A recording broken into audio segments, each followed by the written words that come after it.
जैसा कि हम सब जानते हैं कि रिसेंटली एमएस धोनी ने सीएसके की कैप्टेंसी से भी स्टेप डाउन कर दिया। मतलब कुल मिला के ये कहना अब गलत नहीं होगा कि एमएस धोनी अब हमें कभी भी कैप्टन एमएस धोनी बनते हुए देखने को नहीं मिलेंगे। इसे एक युग का अंत होना भी कहें तो ऐसा कहना बिल्कुल भी गलत नहीं होगा। तो आज की वीडियो एक ट्रिब्यूट होने वाली है कैप्टन कूल एमएस धोनी को।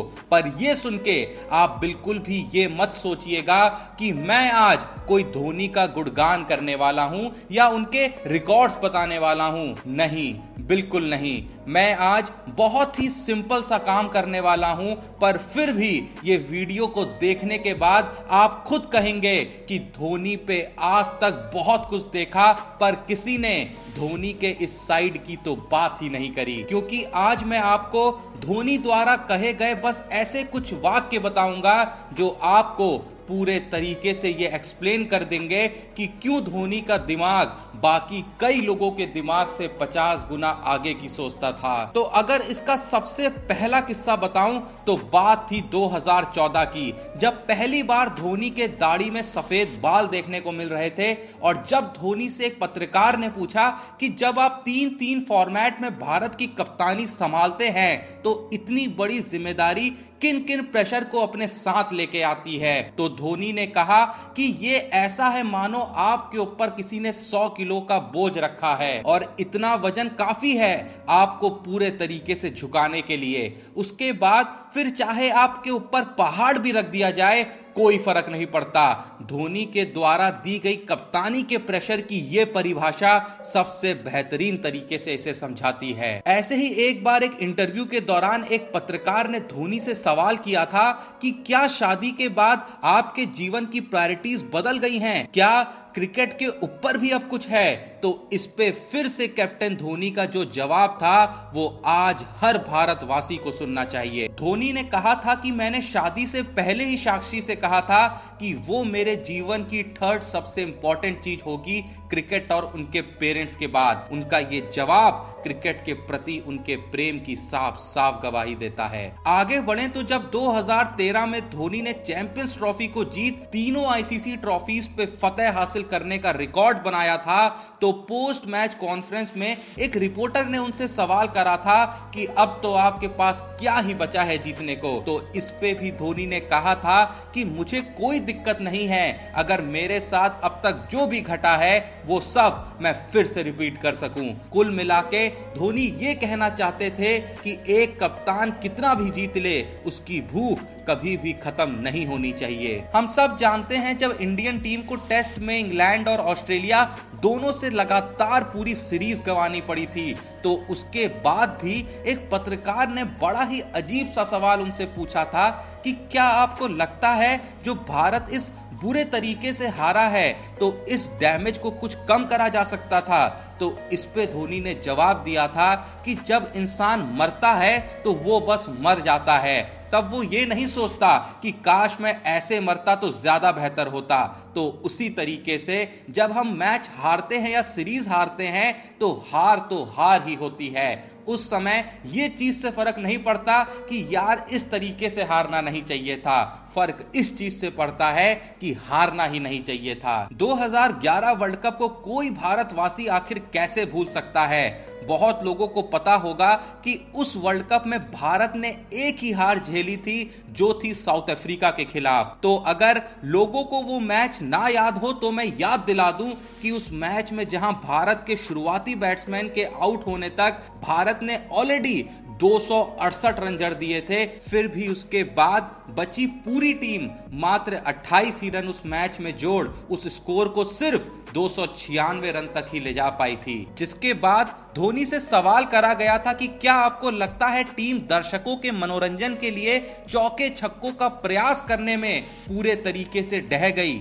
तो इस पे धोनी ने कहा था कि बिल्कुल नहीं, हम क्रिकेट क्राउड के लिए नहीं खेलते हैं, हम क्रिकेट कंट्री के लिए खेलते हैं। धोनी का एग्जैक्ट स्टेटमेंट था, you don't play for the crowd, you play for the country. अगर अभी तक आपको धोनी के द्वारा कही गई बातें पसंद आ रही हैं तो अभी तो देखते जाइए, क्योंकि बची 5 बातें जो मैं आपको बताने वाला हूं उसे सुन के आप खुद कह उठेंगे कि वाह क्या बात बोली है। पर वो देखने से पहले आज है आईपीएल के 2 मैच, दिल्ली और मुंबई और पंजाब वर्सेस बेंगलोर का।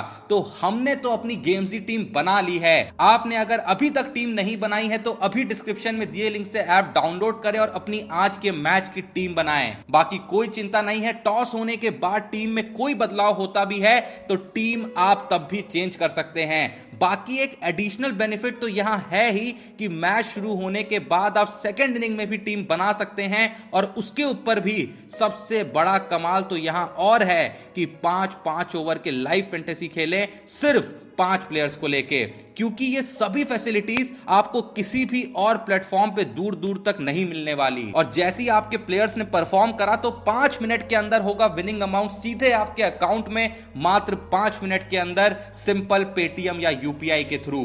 कुल मिला के आईपीएल एंड होने तक अगर प्लेयर्स के साथ साथ आप भी करोड़पति बनना चाहते हैं तो बिना वेट करे डिस्क्रिप्शन में दिए लिंक से ऐप डाउनलोड कर अपनी टीम बनाएं। टेलीग्राम का लिंक भी मौजूद है, उसे तो जरूर याद से ज्वाइन कर लें, क्योंकि अपनी जनता के लिए कई एक्सक्लूसिव ऑफर्स और गिव अवेज हम वहां रेगुलर अपडेट करेंगे जो आपको फुल वीआईपी ट्रीटमेंट देने वाले हैं। तो चेक आउट नाउ। इस खेल में वित्तीय जोखिम के तत्व है और इसकी आदत पड़ सकती है। कृपया जिम्मेदारी से और अपने जोखिम पर खेलें। और हाँ, दोनों ही मैच में कौन होगा आज का सबसे वैल्यूएबल प्लेयर कमेंट में जरूर बताइएगा। यानी आपकी टीम में कैप्टन और वाइस कैप्टन कौन होगा जरूर बताइएगा। हमारे कैप्टन और वाइस कैप्टन कौन रहेंगे ये हम आपको वीडियो के एंड में बताते हैं। तो जैसा अभी थोड़ी देर पहले हमने बात करी थी 2011 वर्ल्ड कप की, तो उसी 2011 वर्ल्ड कप को जीतने के बाद भी एक प्रेस कॉन्फ्रेंस में जब रिपोर्टर्स ने उनसे सवाल करा कि क्या वर्ल्ड कप जीतने के बाद आपके जीवन में कोई बदलाव आया है, तो इस पे धोनी ने कहा था कि मुझे ग्राउंडेड रहने में हमेशा मेरे कुत्तों ने बहुत मदद करी है, क्योंकि मेरे कुत्ते मुझे हर सिचुएशन में एक जैसा ही ट्रीट करते हैं। जनता तो फिर भी हमें जीत में बधाई देती है और हार पे गाली भी देती है, पर मेरे कुत्ते जो हैं, चाहे मैं सीरीज जीतूं या सीरीज हारूं, हमेशा मुझे एक ही नजर से देखते हैं। हम सब जानते हैं कि धोनी इंडिया के one of the most fittest player में से एक रहे हैं। हम सब ने उन्हें 37 की एज में हार्दिक पांड्या को तक रेस में हराते हुए देखा है। एक बार उनसे इसी को लेके जब सवाल करा गया कि आपको क्रिकेट में फिटनेस का कितना इंपॉर्टेंट रोल दिखाई देता है, तो इस पे भी जो धोनी का जवाब था वो अपने आप ही दर्शा देगा कि उनके लिए फिटनेस की क्या अहमियत थी। धोनी ने कहा था कि मेरा मानना है अगर आप 100% फिट नहीं हैं और अपने बेस्ट पे नहीं हैं, लेकिन फिर भी आप खेलते हैं, तो वो भी एक तरीके की चीटिंग ही है। आगे बढ़े तो बात थी 2015 वर्ल्ड कप की, जब ऑस्ट्रेलिया में धोनी अपनी टीम के साथ थे और तभी भारत में उनकी बेटी जीवा का जन्म हुआ था। तो एक कॉन्फ्रेंस के दौरान जब पत्रकार ने उनसे पूछा कि धोनी, क्या आप अभी भारत में होना ज्यादा पसंद नहीं करते क्योंकि ये आपके जीवन का इतना इंपॉर्टेंट वक्त है, तो धोनी ने जवाब दिया कि अभी मैं एक नेशनल ड्यूटी पे हूं, तो मुझे लगता है जब मैं नेशनल ड्यूटी पे हूं तो बाकी सारी चीजें वेट कर सकती हैं। धोनी के इस जवाब ने फिर से दुनिया को इस चीज का प्रमाण दिया था कि उनके जीवन में क्रिकेट और देश की क्या इंपॉर्टेंस है। कुछ साल पहले एक सीरीज के दौरान भी जब भारत अपने शुरुआती मैच हार बैठा था, तो प्रेस कॉन्फ्रेंस के दौरान जब धोनी से सवाल करा गया कि क्या शुरुआती मैच की हार को देखते हुए भारत ने पूरे तरीके से अपनी सीरीज की हार को भी कबूल कर लिया है, तो धोनी ने कहा कि मैं बस एक ही बात कहना चाहूंगा कि जब तक किसी भी सेंटेंस पे फुल स्टॉप ना लग जाए वो सेंटेंस कंप्लीट नहीं होता है, जिसका मतलब बहुत ही सिंपल था कि जब तक सीरीज खत्म नहीं होती तब तक कहना मूर्खता है कि सीरीज कौन जीतेगा या कौन हारेगा। चलें अगर धोनी के आखिरी स्टेटमेंट की तरफ, तो ये स्टेटमेंट सबसे ज्यादा धोनी के देश प्रेम को आपके सामने साक्षात करता है, क्योंकि एक बार धोनी से जब उनके रिटायरमेंट के बाद के प्लान्स के बारे में पूछा गया था तो धोनी ने कहा था कि अभी तो मैं पूरे तरीके से क्रिकेट पे फोकस करता हूं, क्योंकि अभी क्रिकेट ही ऐसी चीज है जो मुझे अच्छे से आती है। पर हां, यह जरूर कहूंगा कि क्रिकेट से रिटायरमेंट लेने के बाद जैसे भी हो सके मैं इंडियन आर्मी के लिए सर्व करना पसंद करूंगा।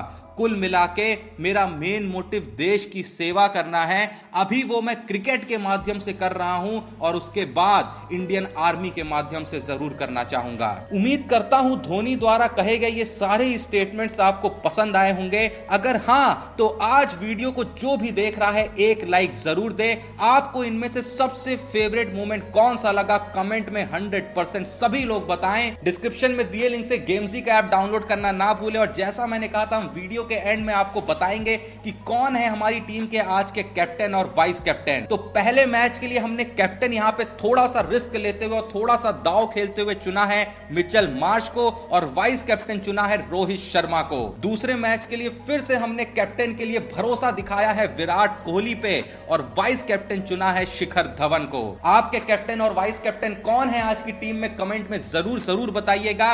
और अगर अभी तक आपने चैनल को सब्सक्राइब नहीं करा है तो याद से सब्सक्राइब कर लें।